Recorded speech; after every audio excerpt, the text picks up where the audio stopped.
The next lecture will be by Professor Deepaka Weerasekara. The topic is venous inflammation and implications, clinical management of hemorrhoids. To further, Professor Deepaka Weerasekara has a career expanding over 30 years. He became a professor in surgery in the year 2009. He was a member of Board of Study in Surgery from 2015 to 2018. And he's a fellow of Royal College of Surgeons of England and Royal College of Surgeons in Edinburgh. Professor Weerasekara has been teaching undergraduate and postgraduate trainees for many years, and he has over 35 publications in many renowned scientific journals and done presentations both nationally and internationally. He is currently serving as a consultant surgeon at Columbus South Teaching Hospital, and he is the head of the Department of Surgery, Faculty of Medicine, University of Sijawardhanapura. And he has a special interest in contemporary music and English literature. Professor Deepaka, this is the time. Over to you. Thank you, sir. Chairman, sir, ladies and gentlemen. Just a brief, I'm given only 15 minutes. Can you hear me at the back? At the back, you all can hear me. Just a brief overview of hemorrhoids, which is, I'm sure, a common practice among you all. And you all must be seeing enough of clinical cases of hemorrhoids. Hemorrhoids are actually displaced anal cushions. All of us have anal cushions. In the anal canal, I'll show you a cross-section of the anal canal. Cross-section of the anal canal, if you take it, every one of us has anal cushions. And these anal cushions have a rich blood supply, both arterial and venous. When these anal canal cushions get displaced, they are referred to as hemorrhoids. It is not varicosities. You can have rectal and anal varicosities which are completely of different pathophysiology. This is different. The last one, they just lie beneath the mucous membrane of the lowest part of the anal canal actually, not the rectum. So if you put a patient on the lithotomy position, right? If you put a patient on a lithotomy position with the hips abducted, the classical positions it is in the 3 o'clock, 7 o'clock and 11 o'clock. Classical, but you can get circumferential as well. Some patients present with circumferential hemorrhoids. Now that becomes a problem for you all as well as for us. It is usually a chronic disease. And it is progressive in the sense the patient has it, he ignores it, but it slowly becomes progressive till he seeks medical treatment. And of course, attacks of pain, discharge, along with the discharge, you may have a little bit of pruritus, but it is not a key factor, and then bleeding. Bleeding. That is the main thing that they see. And please remember, a person who is bleeding even once, you got to take note. Do not ever discard it, thinking it's something minor. Bleeding per rectum is an abnormal thing. Today I will re-emphasize again the fact that if you have any patient who has bleeding per rectum, do not consider it to be hemorrhoids only. Across the board, whatever the age group, the commonest cause of bleeding per rectum is hemorrhoids. The commonest cause. I've seen many patients, but the commonest cause. But remember, it is not the only cause. Even young patients have causes of bleeding which is other than hemorrhoids. Yep, male-female ratio is about equal, right? So, about 1 among 3 have a recurrence once they get it. Although all these things are said in books, I would say the commonest reason is genetic, like most things. Right? I spoke about anal cushions, right? So straining, right? And of course, with age, there is disruption of supporting tissue. So the anal cushions come out. There is no support as well. You can get hemorrhoids with constipation. You can get hemorrhoids with diarrhea as well. So remember both. Both can cause. Right?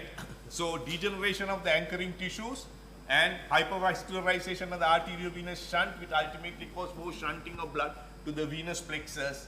So when you strain, there is rupture of those and you bleed. So that initiates an inflammatory response, and that inflammatory response also causes the pain, the discharge, as well as aggravates the bleeding. That's a cross section I said, I promised you.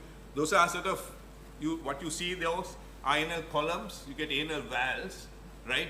You get the dentate line of the anal canal. Anal canal is roughly about 4 centimeters, the rectum is about 12 to 16 centimeters, right? You get the anorectal junction beneath that. Remember, the lower part of the anal canal, the nerve supply is the same nerves that you get perianally, so it is pain sensitive. But above the dentate line, pain insensitive. It is the splanchnic nerves, same as rectum and the rest of the colon. They are not pain sensitive. If you cut the rectum, no pain. It is only sensitive to stretch. But anal canal, the lower part is pain sensitive. So whatever the procedure that you do, like sclerotherapy or banding for hemorrhoids, do it below the dentate line. Yeah. Grade 1. Usually you'll come across patients, I mean this gradation is just for theory, but usually patients who present with bleeding per rectum only is grade 1. They don't, you see, you will encounter patients, they'll either come and say there's bleeding, or they'll come and say there's a lump around the anus. So those are the two main reasons that they will seek medical attention. Grade 2, these will have symptoms of bleeding and discomfort. Grade 2 is, it comes out on defecation, but at the end of the act of defecation, it goes in. So that's grade 2. And grade 3 will be, it comes during the act of defecation, but you got to push it in yourself. The patient has to push it in inside, right? And grade 4 is usually when they come to our casualty unit. They are in pain because it's prolapsed. Because once it gets prolapsed, the internal sphincter goes into spasm, right? The internal sphincter goes into spasm and they are in pain. And sometimes it is circumferential. Sometimes it's frightening to see large mass, large hemorrhoidal mass. And I personally will never ever attempt to do surgery when there is a large mass. I will usually use sitz baths, S-I-T-Z. Sitz bath is lukewarm salt. And I tell them to sit on it along with some kind of ointment to apply, an anesthetic gel, and of course analgesics and laxatives. Analgesics, laxative is a must. Please, for those who are over 50 years, before you use NSAIDs, non-steroidal anti-inflammatory drugs, check the serum creatinine and check whether they are allergic to it. So the complication, the majority will have is hemorrhoid, strangulation you can have, thrombosis, ulceration, abscess is not common, gangrene you can have. Sometimes when you see it, it's all black there. And fibrosis, right? Main, as I said, is bleeding and pain. I want you to take home this message. Any patient, regardless of the age, if the patient has bleeding per rectum, regardless of the age, look at the left colon. I've had so many patients where people have been treated for hemorrhoids, but it is not hemorrhoids. And please, please, please, I beg of you, every patient who complains of some symptom in the anal region, please do a per rectal examination, or the proper terminology is DRE, digital rectal examination. Please. It just only takes 2 minutes. Put the patient onto the left lateral position, get the patient to throat, lubricated finger, glove, and slowly insert it. If the patient has pain, don't persist in doing. Then you have to do a EUA, examination under anesthesia. It may be a fissure, right? But always make an attempt. I have seen so many patients have been treated with bleeding per rectum. When you go back to the history, it had not been hemorrhoids, but been treated for hemorrhoids universally. The usual treatment that we do is for grade 1 and grade 2 sclerotherapy. Phenol in olive oil. What is a sclerosant? It causes thickening and fibrosis of that perimucosal region. So the hemorrhoids themselves get sclerosed. So grade 1 and grade 2. Rubber band ligation, you got to, again I said, put it above the dentate line, otherwise you will have severe pain. We have had occasional cases where surgeons have put and we had to remove the rubber bands because of excruciating pain, right? Because ultimately the hemorrhoidal mass sloughs off because of ischemic necrosis. But initially there will be a lot of pain. Non-excisional operations, right? We can do laser. We can do, there's a procedure called HAL, hemorrhoidal artery ligation. And we can do PPX, procedure for prolapse. It's a circular stapler that we put under spinal or general anesthesia. It's very good. You excise a part of, and it staples itself. So it's called stapled hemorrhoidectomy. Then of course, lastly, which is commonly done, the famous Milligan-Morgan hemorrhoidectomy, which is surgical excision, right? Remember, for circumferential hemorrhoids, if you do surgery and if you excise too much of mucosa, ultimately you end up having anal stenosis. That is a worse problem than having the hemorrhoids itself. Across the board, they have found, right, the drug which is available, right, for all kinds of hemorrhoids, right? Micronized, purified flavonoid fractions, which is available in the market as Daflon 500 being efficacious. If you know, how do you know something is efficacious? You've got to do trials, and they have done trials. The research show, if you look at meta-analysis, they show that, of course, the problem with drugs are you've got to keep it for a long period of time, right? You can't just stop it after 1 or 2 weeks, right? But you got to take, but the symptoms do alleviate.